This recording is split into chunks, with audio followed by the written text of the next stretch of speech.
What's going on, everybody? Welcome to another episode of A Gaming with the Broscast, episode 159. My name is Harrison. I am joined by my brother Nick. As always, Nick, What's up? how are you doing, buddy? Doing great, dude. Doing great. Sweet. Loving life. Got about 2,000 cards to parse through. Yeah, well, we'll start with how our week was, and yeah, we opened up the book of baseball cards, basketball cards, just about every single thing you could possibly think of. Pandora's box. Yeah. Our dad gave us all of his like childhood baseball cards, basketball cards, football cards, golf cards, and basically said, "Hey, go through these, see which ones are valuable, send them in to get graded or whatever you do." And then cards, it's insane. Yeah. Granted, a lot of them aren't going to be worth anything. Yeah, a lot of them are. Yeah, the ones I went through last night were not anything super special, but yeah, it kind of put our Pokemon cards and Magic cards and Yu-Gi-Oh cards collection to absolute shame. Yeah. I still think the Pokemon card collections and the Yu-Gi-Oh card collections are cooler. Oh yeah, that's just me being extremely biased, but of course, and I don't know, maybe they just are. I guess if you have a really cool like rookie Michael Jordan card or something like that, but I know some baseball cards can be holographic, but when they're holographic, man, it just looks so cool. It does. Nothing beats a holographic Charizard, holographic Blue Eyes White Dragon. Yeah, and it all started out, Nick. You sent some cards into PSA, or some of our Pokemon cards collection. I've got for the video people. I've got it displayed up here on my camera. Yeah, I see you had yours up there. And I've always thought about sending it in, but just never pulled the trigger. And you did, and that was an utter surprise. And they just look so cool. Yeah, they do. They look really cool. Here, I'll grab one. Yeah. Yeah, here's Umbreon. See, it just looks so cool. 8. And I've got the Espeon too. Yeah. So yeah. Yeah, I love Umbreon. It's one of my favorite Pokemons. Yeah. So yeah, that's what we'll be doing for a while. I think at some point we're gonna get together and open up the baseball stuff, and I'll probably we should maybe like if we go through like Pokemon and Yu-Gi-Oh cards together, maybe we should stream it. Yeah, if you come over here, I go over there or something. Yeah, that'd be super fun. Yeah, help, and we can have the listeners kind of help us figure out what the grade's going to be before we send it in. Yeah, we'll have to go to Mom and Dad's house and just scope out everything and make sure we've got everything, and then we can just go through all the cards.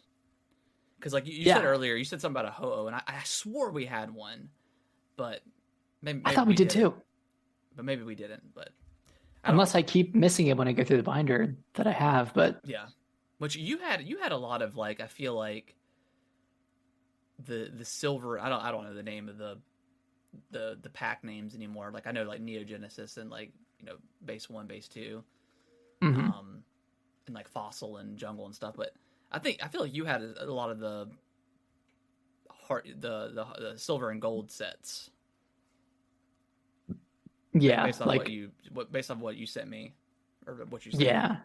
Yeah, like it was mostly gold and silver, aside from Venusaur. Yeah. I think everything else was from gold and silver.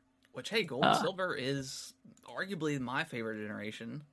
It's one of the coolest. I think 1 is always gonna have that special place, and I think everyone's heart that grew up with that. But Gen 2 was those two games were amazing. Silver and Gold, just awesome games. Yeah, and if anyone's listening and they're thinking about your Pokemon collection at your parents' house or whatever it is, it's not too hard of a process to send in cards to PSA. You just have to, and you don't even have to do this, but the most economical way to do it, in my opinion, was to get the PSA membership for $100. It's $100 a year, and with that you get a discounted price per card when you want to send a card in. So, it's between $15 and $20 per card. You do the research. Like if you look at your card and, obviously 10s are pretty hard to get, but if you feel like it could be like an 8 or above and you go on a specific website that tells you, hey, this is how much it is. If it's an 8, a PSA 8 or whatever, you know, Send it in. that can justify you paying $15 for send it in, and then they'll, you know, send it back to And you if and resell it, it. ungraded, if it's worth more than $20, Yeah. that's kind of already worth it. Yeah. To a degree. But I mean, yeah, all the ones that I sent in were either 7s or 8s. Yeah. So, and that was like with, I feel like like normal use back then, like we used the cards, like we didn't buy them with the intention of collecting them I for don't investment think purposes. I think at some point after, because I remember we used to go to like Books a Million every like Saturday for a while, and I don't think Yu-Gi-Oh and Magic is what we really did What we played PvP for, but Pokemon we really, I mean at some point we just stopped. I don't know what point that was, but we just kind of stopped collecting for the most part, and I think that's when we got into like Yu-Gi-Oh and Magic. So I don't think we played a ton of, because I couldn't tell you how to play Pokemon right now. Like I could maybe jump back into Yu-Gi-Oh and Magic and have some sort of idea of how to play, but Pokemon I have no idea how to play that but game. like you played a ton when we were younger. I don't even think I was at a point where I could read. Yeah, but I when think I was trying to play my ton was what we played at what I played at Books a Million, and it really wasn't that much. I was really like battling people and trading on the Game Boy, and then just buying packs and stuff. So yeah, but yeah, it's always very nostalgic looking through old cards and stuff like that. So yeah, and it's exciting when you enter into a card, on pricecharting.com or whatever, to see how much it's worth, and there's that Lugia that you have, and it's like, oh, like at a PSA 10, this is worth $30,000. Yeah, crazy. It's clearly not a PSA 10. Not definitely. But I think it could get like maybe like an 8. So that's still, $400 or something that you did not have. It's just like Dad said, they're just sitting in his closet, and he's never gonna do anything with them. So yeah. So if anyone knows about baseball cards from 1977, 1990, 1991, 92, reach out to us. Yeah, because I was trying to parse through them and figure out like which ones were valuable, but it's so hard, and we have like a couple of sealed card packs, ton of sealed collections and stuff. So yeah, I don't know where to begin with that stuff. I know like sealed, obviously like base set Pokemon sealed boxes are worth a lot of money just because you have a chance of pulling Charizard, Venusaurs, Blastoises, stuff like that. So I know a little bit more knowledge about that stuff than I do baseball cards and basketball. Like obviously a Michael Jordan card I think would be worth a lot, but it just kind of depends on the set. Like that's my question. Like if you had a sealed, like let's say you had like a sealed booster box, from Gen 1 or whatever, would you sell that sealed, or would you open the cards yourself? Because like the gamble is like, oh, you could draw the Charizard, you could draw the I mean, there's whatever it may be, like 24 packs or something, and those I would probably I think just it's 36. 36. Yeah, I would open it myself. I mean, I could sell. I mean, I don't know how much those go for. They go for a lot of money. Like, probably like $500 for a. They go for more than that, I think. Like thousands. Oh, from Gen 1, maybe. Yeah, thousands and thousands. I think I don't know. If it was like something that I just had in my collection and just like came across it, I would absolutely open it, right? Because like it's something that you forgot you had, and it's not like you're losing money. Now, if I spent money for something, I don't know. That's where it's a little bit complicated. But like if I purchased something for like $1,000, let's say, do I open it or do I hold on to it and then resell it for like higher?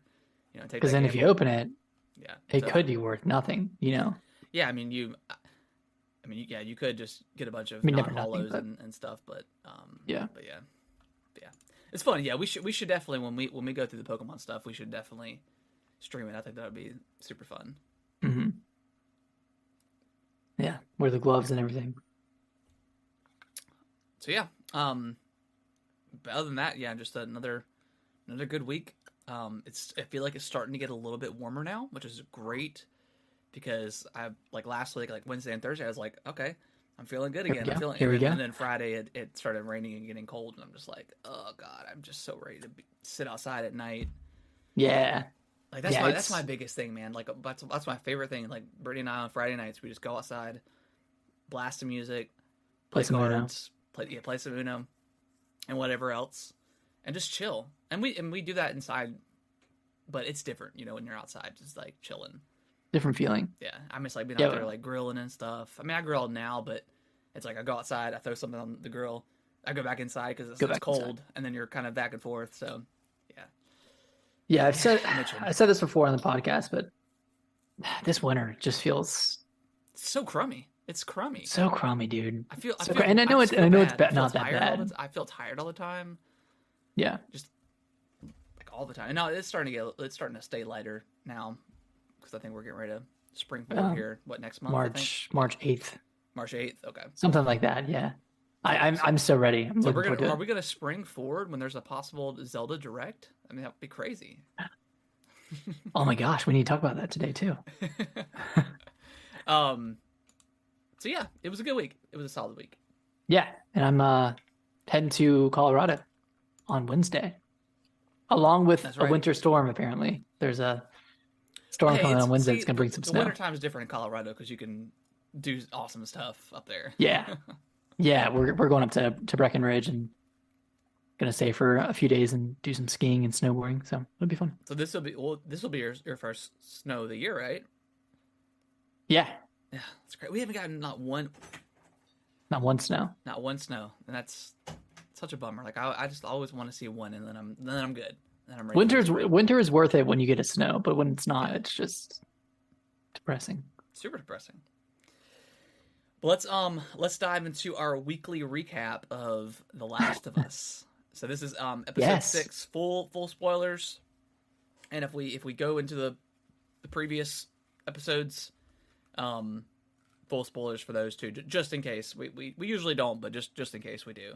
Mm-hmm. And then obviously spoiler for the game too, because we're probably going to talk about, talk about the game as well. So yeah, so yeah, it's just we'll have everything time stamped. So if you haven't seen it and want to skip it, we'll have that ready for you. But Nick, episode 6. I think this might be my favorite episode. I keep saying that every week, but it just gets better and better, man.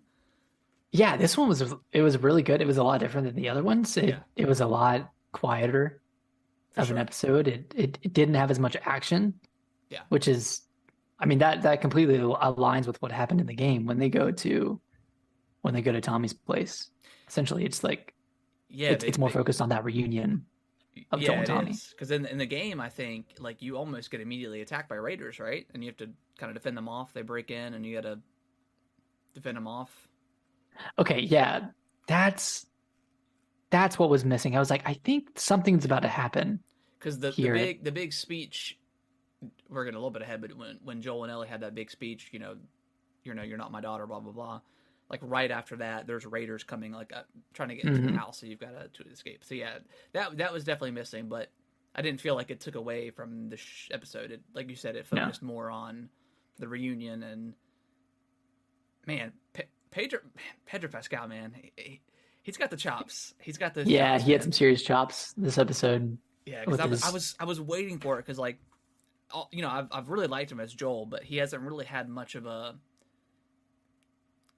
character development necessarily, but he hasn't really had to display much emotion, other than him laughing a couple times at Ellie's jokes and this and that. But for the most part, he's been pretty serious guy, and we get to see the behind the curtains a little bit of what he's going through, especially with the the anxiety attacks that he suffered a couple times. Yeah, it's like panic attacks, and then him kind of breaking down to Tommy and saying like, oh, you need to take Ellie. Yeah. You need to take her with you. You need to see this through because I can't do it. And he kind of, goes into all the times that she's kind of saved him. And he's like, 10 years ago, I'd be fine. But now I can't hear. I'm getting older. I don't know if I can see this through. He said 10 years ago, I would have destroyed that guy or something like that. Yeah. But he's like, I'm so deaf now. I didn't hear him coming. She had to, a kid had to save me or whatever. Yeah. And that's really jumping ahead in the episode, but yeah, it starts out it's kind of like this episode did a really good job of further developing Ellie and Joel's relationship, especially with like that 3 month Yeah, the time skip jump. Yeah, of like they've just been traveling together for that long. Like they've grown closer, and then of course they get to Jackson, yeah, and you can kind of tell like Ellie's almost jealous that Joel has Tommy, yeah. and you kind of see that throughout the episode, um and then when he asks her to choose between him and Tommy, she's like, Joel, let's fucking go. It's no hesitation. It's just Yeah, threw the immediate. bag at him and let's roll. Yeah. Yeah, so I mean, um, yeah, it starts off they kind of I don't know, infiltrate the couple's house or whatever, and just to get some Yeah. idea of where they're at, and they're calling these people like murderers or whatever, like what is it, the Death River, or River of the Death or something like that. Yeah, River of Death. And then so the whole time, like while they're traveling, you're like, oh god, they're gonna run into raiders, and then they end up running into the Jackson people, and that was a super tense moment because the dog comes up, and you think and you're like, oh, like It's gonna get Ellie. Ellie's gonna get killed, or obviously we know she didn't die, but something's gonna happen, and they have to run because we all know at some point, whether it was this episode or next, Joel's getting hurt really bad. So you just don't ever really know when that was going to happen. Obviously, it's after Jackson, but they could have changed something up. But yeah, I think one of the bigger reasons why Joel broke down the way he did is because the whole point of him getting to Jackson was like, all right, I gotta, not necessarily to Jackson, but to get to Tommy, he's like, I gotta save him. And turns out Tommy's just fine. He's thriving. He's thriving. In fact, he's married. He's got a kid on the way that we find out, and yeah, just all that just kind of adds up, and he's like, I can't save anybody. Yeah. It kind of all comes to a head, and then breaks down in front of Tommy, and then he has that iconic conversation with Ellie, and I thought they both did a great job. Yeah, I mean, it was like line for line, just about. Yeah, verbatim. Yeah. Like even the inflection points. Yeah, felt similar too, but great episode. And then of course they leave, and they're on their way. I can't remember where they were going. What was the well, before we jump to that, did you catch Dina? The glimpse of Dina? Yeah, I know. Like I saw her, and I was like, "Who's that?" And then I saw online that it was Dina. Yeah. So that's pretty interesting. And like for some reason, I had forgot that like that's where they ended up after. Yeah, see, I forgot about that too. I thought they just stumbled upon at the end of the first game. They stumbled upon, but it was just back to Jackson. So, but it was cool. But yeah, I don't know. They say it in the show, but University of something, I don't know. Yeah, can't remember. Something like that. But it's like a 7. Like it was supposed to be like a 5-day trip or whatever. They're on horseback. Yeah, and then we get the scene with the monkeys and stuff, which was cool from the lab, and yeah, kind of learned that the Fireflies, I don't know, they lost that area, left the area to somewhere else. I can't remember, but Salt Lake. I think it was Salt Lake. You're right. It was Salt Lake. Yeah. And then I was wondering if it was going to happen this episode, and of course it did. Where Joel gets hurt, a lot different from the game where he fell. Like, didn't he fall 2 stories? And got impaled. I got impaled. Yeah, I think that was the case. That's what happened in the game. But yeah, he gets stabbed. So did he get stabbed, or when the guy had the baseball bat and he hit it and he missed and hit the tree, did it ricochet off of that and impale him, or did he get stabbed? Oh, you know what? Maybe it did. Because maybe a ricochet, because it was like it looked like a wood chip almost. Yeah, it did. Because because I guess they would have made it more of like apparent, like if he got stabbed or something. But after he kills the guy, she like looks down. He's like, "Oh God!" And then they get off. But yeah, I feel like obviously, I think they've done a really good job with because obviously in the game you just have to have more enemies, right, at all times, Mhm. just to keep the game Yeah, because it's a interesting. game. This feels like I would feel how it would be in a real life scenario where you don't really come across a lot of people and infected, but when you do, it's super tense. And I Yeah. feel like I feel like they've done a really good job of portraying how it would actually be in real life versus the game. Yeah, and like a lot of people are complaining about the story beats going too fast.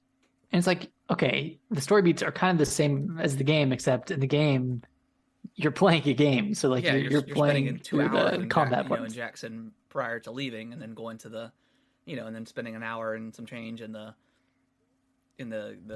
Firefly QZ. Like, I mean, you're playing a game, man. You're playing a Yeah, you're 20 fighting hour game. infected, you're fighting raiders, you're doing all that stuff. Like Yeah.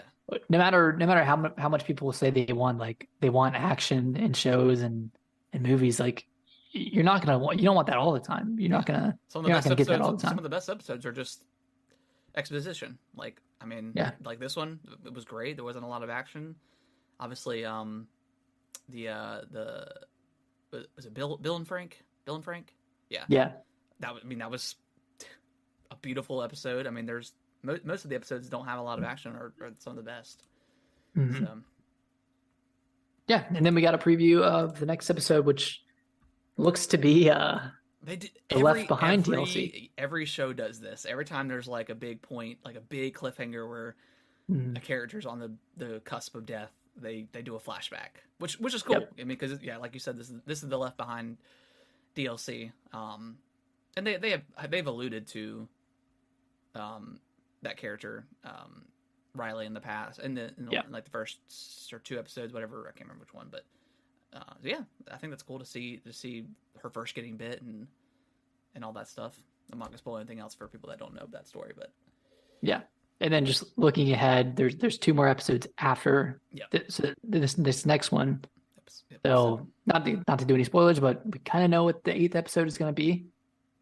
That story beat, yeah, with and then the Raiders, yeah, yeah. yeah, and then the last one obviously is going to be the end of the game, Do we which have I'm really excited for. confirmation of like the length of the last episode, I don't know. or I'm not did sure. they just let us know like that prior week or something, the week of or something? Because I feel like the last episode is going to be like a 2 hour like Yeah. event or something, which I'm down for. When is that? Is that going to be? Let's see, the next one is on. I know we get like a 2 week crossover, but where we've got Pedro as Joel and Pedro as the Mandalorian. So it's Oh, two of it's the funny. biggest shows on air right now. It'll be March 12th, and that's actually daylight savings time. That's when that switches over. Okay, So that'll be the last episode.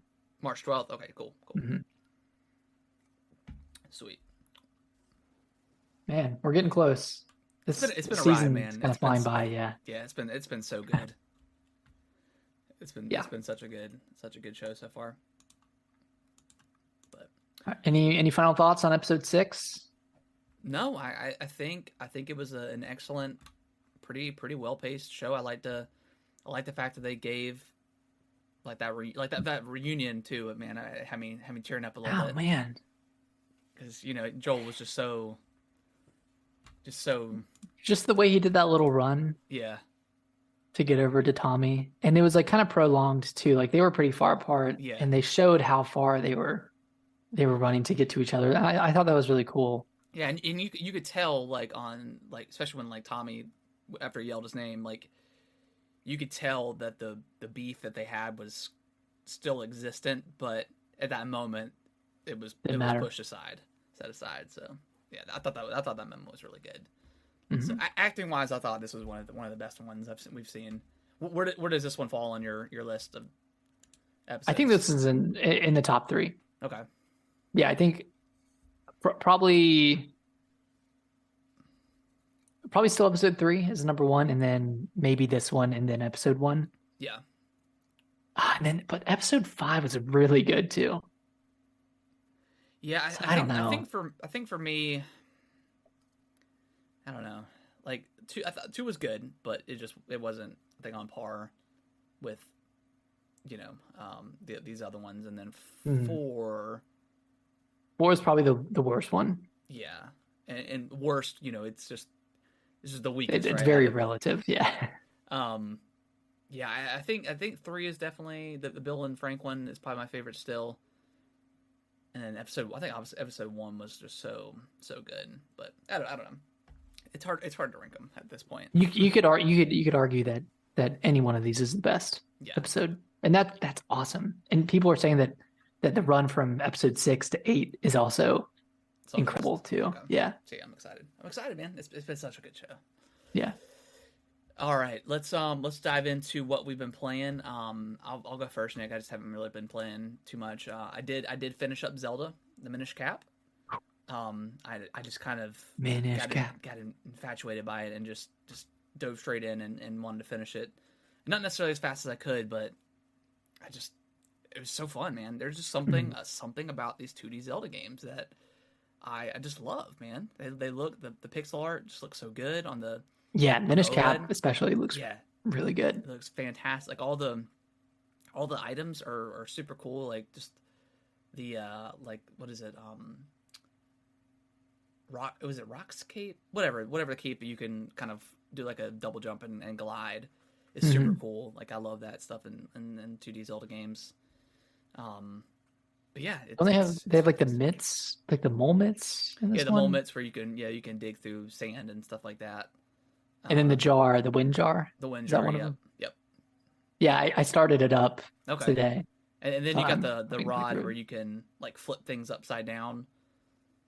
So you can Yeah. so like some enemies there's like a lot of turtle enemies in the game. You can flip them upside down and get their underbellies and slash them up. But yeah, it's a great game. I'm so glad that I have finally played it and beaten it because it's great. The only the only thing missing at this point for me is I think like Zelda 1 I've never finished. Mhm. Zelda 2, and then I think the Adventure of Link I've never actually played. And What is the then Adventure of Link? I think it's That's Zelda 2, right? no. Oh yeah, Zelda you're right. 2 Yeah, is but I the think there's Adventure. another one. Like another maybe I'm not remembering that correctly. Because So it went 1 and 2 and then Link to the Past. did it? Okay, maybe I'm just adding something extra in there. So yeah, 1 and 2, and then I've got to. I had Spirit Tracks at one point, but I never beat it. I've got to Yeah. acquire that game again and beat it. Hopefully I don't know if they would remake that. I don't know because I want to get just for my collection. I want to get Phantom Hourglass and Mhm. Spirit Tracks again. Yeah, Spirit Tracks. I need to beat. Yeah, those are kind of like the black sheep Kind games of the yeah. Zelda franchise. When you think about it, I thought Phantom Hourglass was really good. I didn't love the. Yeah, you have to like control them with the stylus. It was kind of Mhm. weird. You didn't actually control him with the D-pad, which was kind of but- funky. But Yeah, it was really odd. And then like the tower you had to climb, that Yeah. was kind of annoying. I think he played a Zelda at some point. I can't remember. I can't remember. It's that game been too much. so long since I I played that know game. I finished Phantom Hourglass for sure. But it had one of those really cool things where you could like you could it was kind of gimmicky, but you blew into the microphone for wind and stuff, and then you could close the Yeah, he DS closed for the the DS. stamp. So I mean stuff like that, like it was super gimmicky now that you look back, but it's still pretty cool. It's cool. It's novel. So, but yeah, that is pretty much all I've been playing. I even thought about booting up like Ocarina of Time on the Switch and playing that, but I stopped myself. Are there any other GBA games that are out that you want to play? Not right now. No, I don't think so. Mhm. I mean, the only other one would be maybe what is it, Mario and Luigi Superstar Saga? And Yeah. I've already played that twice, I think. So I think I'm good on that. What about Super Mario Bros. Advance 4, Super Mario Bros. 3? I'm good. I'm You're good. good? I'm not a big 2D Mario guy. Mhm. So Wario I mean, Land? yeah. I mean, I'll probably try it, but not. I probably won't finish it or anything like that. Yeah. I don't know. I want to try that one out because like I've never really played the old school 2D Mario games. Like I've played the DS ones, played maybe some of the maybe like Super Mario World, but like I've never really dipped into that pedigree Yeah. of Mario games, and I kind of want to, but we'll see. We'll see if I get around to it. Yeah, I stopped myself from like booting up Zelda just because I know. I mean, I've got to get through Fire Emblem. I've got to. I mean, we've got Atomic Heart coming out tomorrow, which I want to at least try it. Mhm. And if it clicks with me, I'll surely play it and finish it. Um, I think that's it for until like Wo Long comes out. I definitely want to try that out. It's like the Team Ninja Yeah, that's Dark early Souls game. March. Yeah, it's March 3rd. Yeah, Wolong, and then really like Resident Evil Yeah, Resident Evil. after that. Is that March too? That's March, right? End of March. March. Hmm. Yeah, Yeah, we're starting to come into the. getting Yeah, into the, I the good definitely stuff. I need to finish up Fire Emblem because yeah, we're gonna be coming into the crazy good stuff coming up. Have you played it anymore? Are you still on I have chapter not. 11, I have, 12? I think I'm on chapter 10, Okay, so I'm getting there. you're getting there. So You're getting there. Do you want to switch over real quick before we jump into yeah, my let's do games? that. Okay, dude, I finally finished up Dead Space Hell yeah. for what feels like forever. I like powered through it last like on Friday, I think Friday or Saturday. Yeah. Uh, I think you texted me Friday morning or Thursday morning that you yeah, it might have finished been it, or Friday that I night, finished it. something like that. Yeah. Yeah, the pacing of that game is phenomenal. Yeah. It didn't feel too long, didn't feel long in the tooth at all. Like, and a lot of it I just straight up didn't remember from the first game. Like a lot of the areas, like it feels like it was substantially remade Yeah. because like the very last section where you've gone to, you know, another place, Mm-hmm. I didn't remember that at all. I mean that was pretty much the same. I It was the same. Okay. It was. Yeah, I couldn't remember where it happened. I didn't remember physically leaving the ship, but Mhm. you do obviously. And but yeah, that was pretty much the same from the Yeah. first one. Yeah. It was very tense, very scary up until the end. I thought the final boss was really well done. Like it wasn't too challenging, but it was just challenging enough for like kind of sweating a little bit. And Yeah. then one thing that was kind of weird is like I never felt like I had enough ammo for my clipper or for the wait, is that what the handgun's called? The plasma gun. The plasma gun, Yeah, the plasma cutter. plasma cutter. Yeah. Yeah, I never had enough ammo for that gun. Really? For Okay. some reason, I was always loaded up on flamethrower ammo, uh, line gun, force, the force rifle. Yeah. Like I could never find plasma cutter ammo. I always had to buy it. Like going through Did the you last use five the plasma chapters. cutter a lot, or did you use the other weapons a lot more? I used the plasma cutter as much as I could for as much ammo as I had. Okay, And then when I ran out, I would switch out another weapon into that slot. But gotcha. yeah, I ended up like really liking the force gun Force more gun so was than I did in the first playthrough. Like that one's kind of Force like gun that one's like a shotgun. is OP. Like once because I got that thing max like just about maxed out, and it just yeah it's like a shotgun. It just It obliterates obliterates. everything, Yeah. everything in its path. That gun was I think that was my favorite gun that they overhauled. Like all the guns really felt super useful. Where in Dead Space, the original some didn't like the flamethrower didn't really feel too useful in the first one. Like the force gun didn't either. Mhm.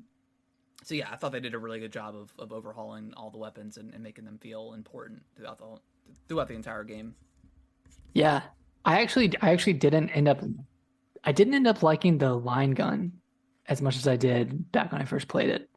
I was really looking forward to that gun because Yeah. it's like a plasma cutter on steroids. Yeah, But I ended up using the Ripper a lot more. The force gun, obviously the pulse rifle was kind of a must whenever I had ammo for it. yeah, Uh, but yeah. yeah, The like line gun, like I yeah. didn't feel like I got enough ammo for me to really get its use out of it. by the time I unlocked it, because I think that was what, like the fourth gun you got or fifth gun, something like that. Yeah, something like that. So by the time I got it, I was already really enjoyed using everything else.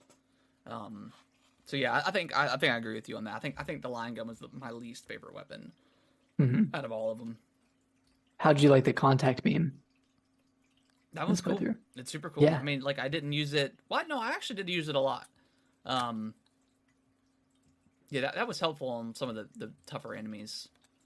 Yeah, it was good. I forgot about the contact beam, but yeah, that gun's good too. Yeah, a lot of cool weapons in Dead Space.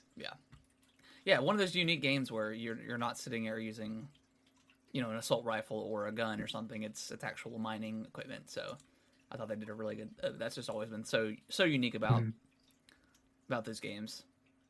But yeah, and finishing this did make me want to go back and play Callisto Protocol again. Yeah. With all the updates that they made, because like looking back, like that was a good game.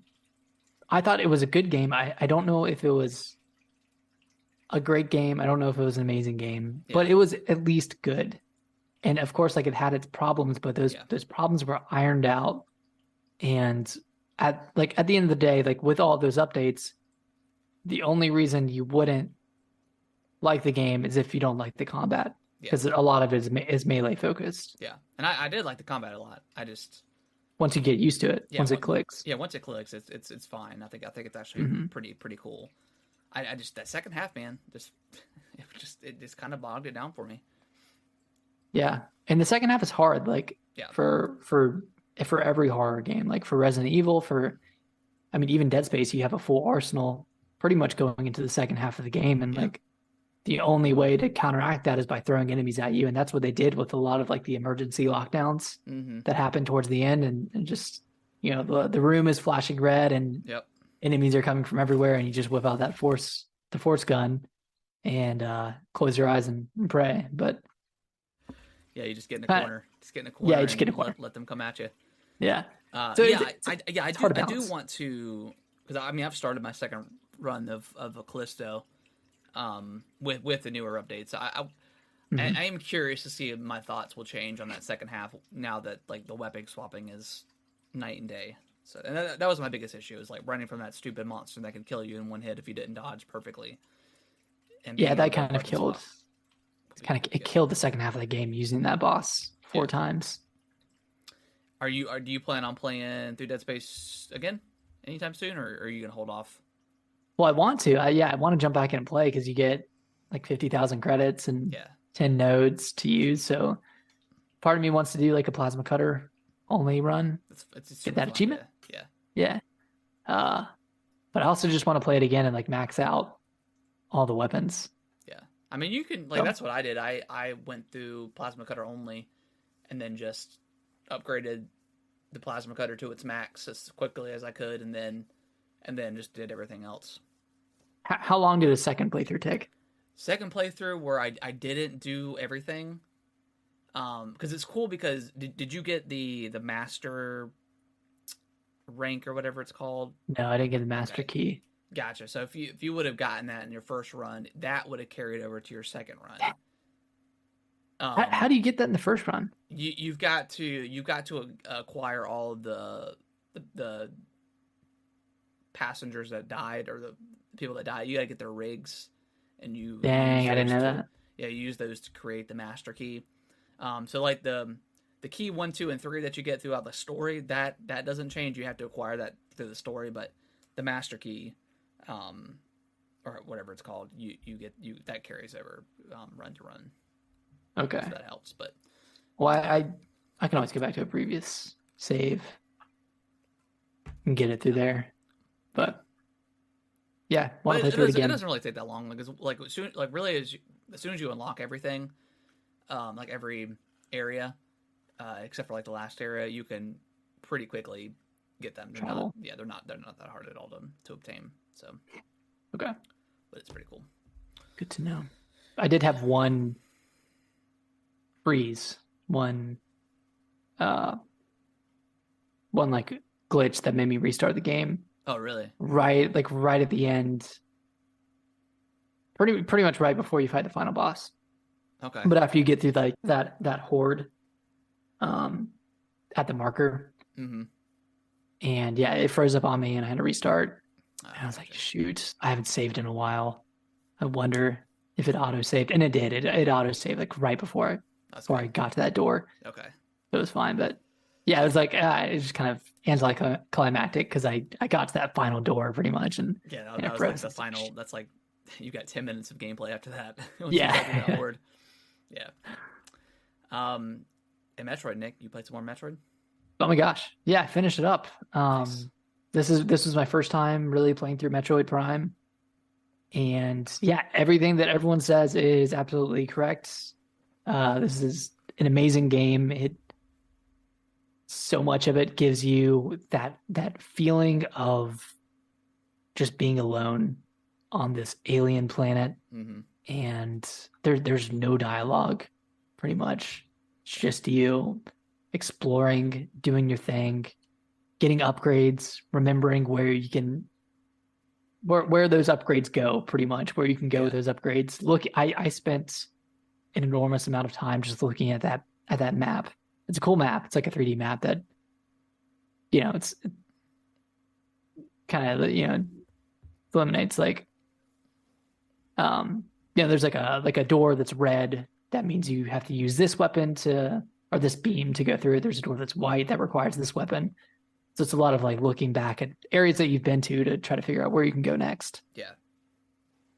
So there's a ton of that. So just classic Metroid, but in first Classic person, pretty Metroid, much. dude. So Yeah, how do, I know they revamped the controls. Does it feel pretty good as a modern first person shooter? yeah, just like a first person shooter. Okay, cool.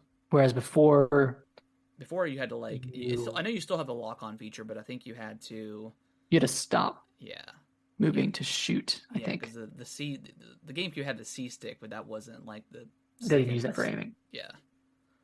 Okay. Yeah, so it was a That's weird cool. weird layout before, but yeah, this plays so much like a modern first person shooter. Of course, you have the option to lock on, and that's what I did a lot of the time. But this game is phenomenal. The bosses are really good. They make great use of the different visors that you get.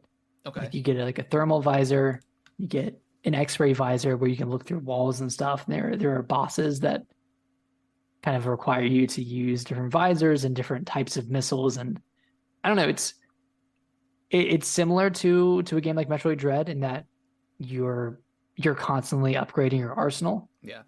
but it's a little different in that when you get a weapon upgrade, like when you get the plasma beam, you can still switch back to your other beams that you have. Okay. And they're all very useful in their own way. There are certain enemies that can only be damaged by certain beams, so you're constantly changing what beams you're using, and yeah, it's really great. And then there's a lot of cool like platforming stuff when you're in the morph ball. There's a lot of like fun little platforming challenges and secrets to find. Sweet. You're gonna love it. You're gonna love it when you play it. I'm ready. Yeah. I was hoping that Amazon would update it this week. They haven't yet. It still says it's coming like March 27th or something, 26th, something crazy. So I don't know what's up with Amazon and their pre-order and stuff. I Yeah. don't know if they just over pre-ordered or what. So I'm still going to try to go on Wednesday on the 22nd to go to Best Buy and Target and Walmart and see if I can pick it up and then just cancel my pre-order. But apparently it's sold out everywhere too, so it's not like it's just Amazon. So yeah, evidently this thing is Doing selling well. super well. So we'll see what the numbers look like in a month or so. What the official numbers look like, but yeah, I'm excited. I've heard so many good things about it that yeah, can't wait. Yeah. I don't know. I still don't know how I would place it against Metroid Dread, Yeah, because that's one of my favorite 2D Metroids. yeah. It's really hard to beat like 2D Metroid. Like that's just like Yeah, it's kind of like bread and butter. yeah, it's really 2D Metroidvania. Anything is really hard to beat when it's like a third person game. And just the way they made Samus so badass Yeah, in Metroid Dread, like that fight with So Kraid was So still good. one of my favorite introductions of her just like looking at Kraid like, oh, I've done this before, and starts charging up her beam. Yeah. Like, So oh my gosh, one of the coolest scenes in a video game ever. so cool. Um, yeah, but there's a lot of really cool moments in Metroid Prime, like Okay. Cool. when you shoot a wall with a charged up plasma beam, like it'll flash and you'll see Samus's eyes like light up in the visor. So That's there's like a awesome. lot of cool stuff like that. Um, Sweet. yeah, very excited for you to Awesome. try it Yeah, out. I can't. I've never played it before, so very very excited to boot it up when I get it. Are you gonna try Metroid Fusion as well Is when that that comes that? to Oh yeah, when it comes to the. GBA? Oh yeah, for sure. Yeah, I'll boot that up and try that too. Cause Nice. I mean, other than Dread, like that was really my first Metroid game ever. I mean, I think I've played a little bit of like the first one, but that one's kind of hard to get into. But now that Mhm. they added like the color scheme to the Game Boy Color one, it may be a little bit easier to go play versus You just should go that green. play. You should go play Super Metroid. That's already on the Switch, right? The SNES. Yeah, it's on Okay. SNES because I think I went through in 2021 and played it, and it was great, and it's even better because you have save states, Save states, yeah. so Okay. it's I might try it at some point. yeah, you should. It's Yeah. really good. But yeah. I ended up quick story. I went to this video game store over the weekend, and found a copy of Metroid Dread, the collector's edition. So I Pick just saw that that up. randomly on the shelf. They had one copy, and I said, "Let me get that." And it was like really reasonably priced too. It wasn't anything crazy. So Yeah, you said it was just about as much as it was when it launched, right? yeah. I don't know how much it was when it launched. I'm assuming it was about 90 to be on par with like Fire All Emblem the other ones. and Bayonetta and stuff. So and it was $80. So I'm thinking that was about the same price. So Mhm. so yeah, it was very cool Yeah, seeing that's that awesome. and scooping it up. So probably gonna open that up tonight and just peek at the contents, see what's in A there. little Pixie. I Um, like it. yeah, man. Let's dive into some news. So over the weekend, right? Mhm. Someone we don't know who has a copy of the art book in the collector's edition of Zelda. Somehow. Somehow. Now we're not gonna spoil stuff, so you guys don't have to worry about that. We're just gonna kind of talk about, um, just kind of briefly talk about like how it could have possibly happened, I guess.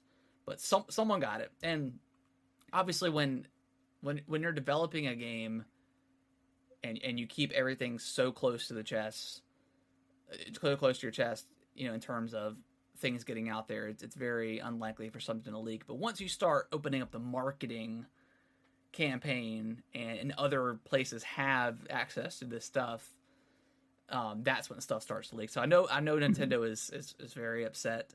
They've got to be upset. Oh yeah. I'm just surprised that someone's got a copy of this art book so early. 'Cause I don't imagine they would have started printing these things yet. I mean, I'm assuming they'll print Yeah.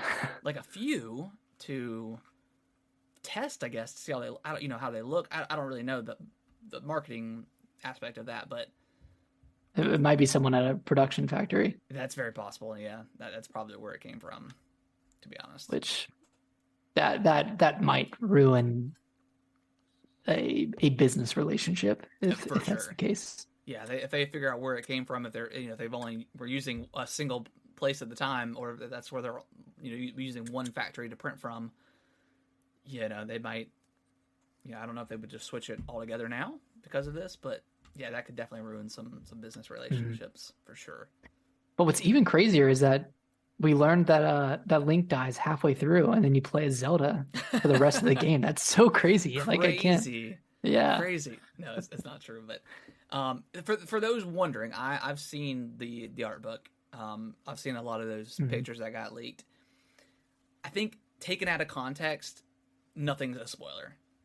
There's nothing I see in Yeah. there that's Yeah. really a spoiler. There's some pieces of art for like some weapons and some NPCs And some and outfits. some outfits, which I think are more related to amiibo outfits than anything. I think some because there's straight up one picture of like Link from Link's What? Away, Link's Yeah. Awakening, Whatever. but like that's straight up like an amiibo Probably costume. amiibo. Um, So yeah, if you guys are, I mean, unless you just don't want to see anything, then that's totally fine. But from everything that I saw, there's nothing, maybe going back and after you played it, you're like, oh yeah, that was totally a spoiler. But out of context, I don't think any of that stuff is a spoiler. It's really just people, Yeah, things, and places that we don't know anything about. exactly. And nothing is like the places that they shown. No place is, or at least from what I could tell what it was like. It's not like, oh, this is the first of 8 dungeons that you're going to explore. Yeah, exactly. So, yeah. Again, if you don't want to see anything, I think this is going to be less spoilery than actually like an overview trailer for Zelda, like a story trailer that we're inevitably going to get in a couple of weeks or months or two. Yeah, this just kind of built my hype up a little bit. I think it did. I think it hyped people up even more.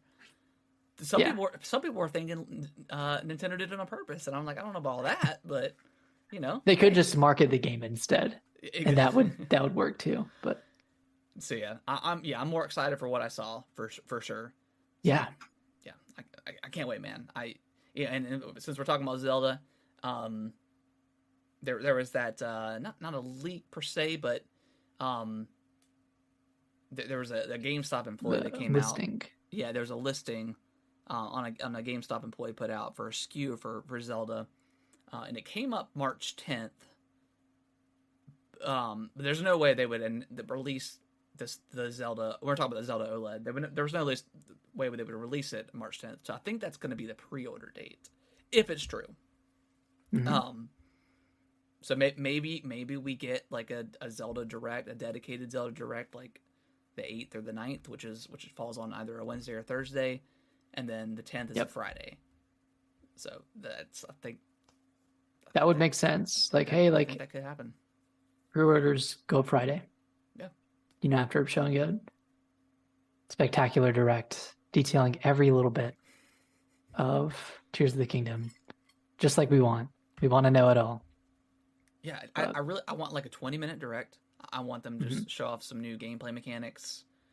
Go ahead and announce that Banjo nuts and bolts style of building. You can craft your own vehicles. Go ahead and give us that. Yeah. You can craft your own weapons. Maybe that would be really cool too. To kind of counteract the durability thing, because I think that's still going to be in there for sure. The durability. I don't think they get rid of it, but I would kind of want them to, because I didn't love it in the game, but I mean, it definitely makes it harder. So I mean, I get why they put it. Makes it harder. Makes it more tense. Yeah. Makes you constantly have to fight somebody. Yeah. But what I really want them to do is, I don't know if you remember E3 2016, but it was the year they did like a total deep dive into Breath of the Wild, and like they just showed like 8 hours of gameplay of like treehouse gameplay on the Great Plateau. Oh yeah, just like random like tidbits of like like an hour here, an hour there. I want them to do something like that, because like I don't think they do that at all. I don't think they will. Like I don't think it's gonna happen. But just like just give us one area, and then show us all of the fun stuff that you can do just in this one area. Yeah, I think it'd be cool. Yeah, as far as them showing off like the tutorial area, I think it would be way too spoilery for people. I think they're really gonna hold everything as close to their chest as possible, as far as what we know about this game. I think they'll obviously show off some stuff. Like, I just don't think they need to. With Breath of the Wild, it was such a different spin on Zelda that I think they really needed to sell it to people. At least show that it worked. Yeah, show that it worked. I think people are going to buy it regardless. But with this, I mean, this is obviously the sequel to that game. So I mean, I would love to see more. Like, I would love to see just 8 hours of footage. But I just love that they're going to do that. I think they're going to give us one dedicated Direct that's like maybe 20-25 minutes, and then after that, a couple of little sprinkles of trailers until the game launches, and that's going to be all they're going to show. Yeah, but maybe they could go crazy, but I don't think they will. Yeah, it's hard to tell. Like, it's so weird because we're less than 3 months away from it, and I feel like I know just as much as I did 2 years ago, 3 years ago, maybe a little bit more. Yeah. but not of the story. Like Yeah, no story.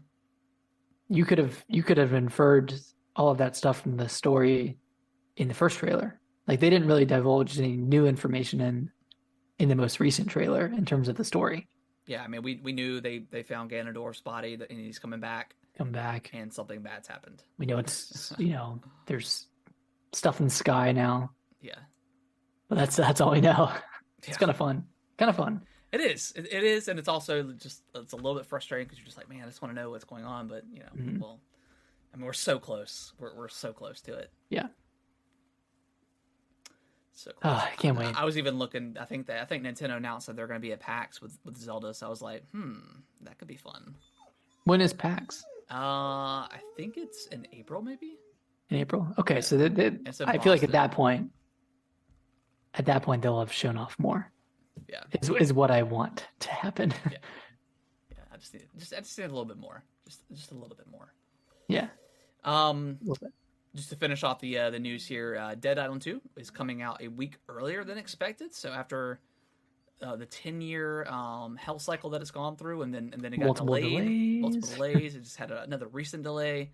It's coming out a week earlier on April 21st. Nick, what is your thoughts on this game? Are you excited? Do you want to play it? Are you done with zombie games? I mean, what's going on? For starters, I don't know if you can say it's coming out a week earlier. I think you can say it's delayed 1 week less. 1 week less. 1 week less. It has 1 week less of a delay. That's true. That's a good way of putting it. I think I might be done with zombie games for a bit. Yeah. Kind of got burnt down on them in the 2010s, and then all the Resident Evil. Actually, I take that back. I'm burnt out on zombie games after. Well, yeah, that and after Resident Evil 4. Yeah. That's when, until the next survival horror zombie game until we get comes out. Resident Evil. Yeah, I mean, I know you're pumped for Resident Evil 4 remake. Yeah, I'm less excited about like the open world zombie games than I am the actual like story like based games. Yeah, I'm exactly on that same page.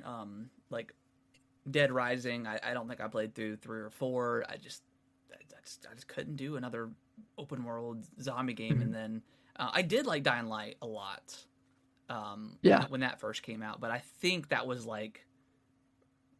it. Like I didn't stop playing zombie games because of that game. I thought that game was really good, but after playing the original Dead Island and then Dying Light and then all the other zombie stuff in between, we just we had a renaissance of zombie games for 10 years straight, which was kind of kicked off by like Left 4 Dead maybe.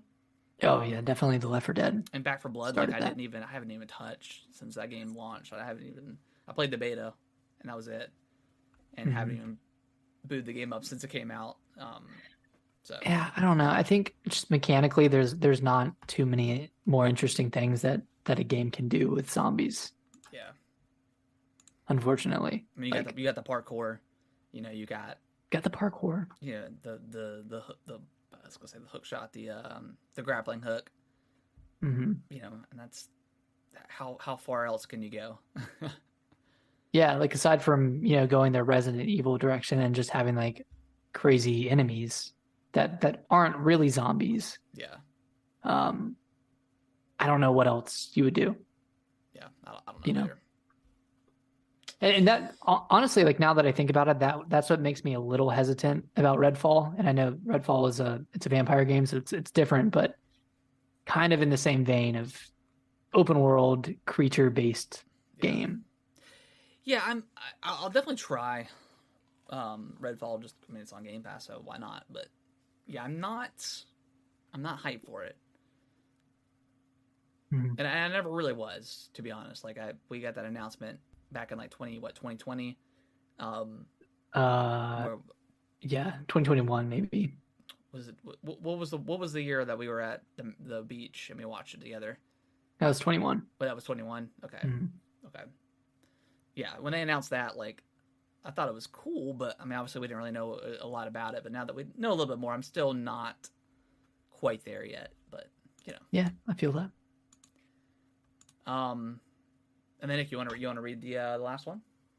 Yeah, Atomic Heart reviews dropped today. I think as of the last time I looked, it was sitting somewhere in the 70s. Okay. Let me look back. 74 right now, looks like. 74. Okay, so Yeah. that's, I mean, it's a new It's a new solid, new solid. developer, new IP. This game's been in development for a long time. I remember when it was first shown off, people were like, "There's no way this game is real." Like people thought it was like literally a fake game because it looks so good. Yeah. And the game, like the gameplay videos I've watched and the trailers I've watched, like they all look really good. I just think, based off of what I've seen, the protagonist is extremely unlikable.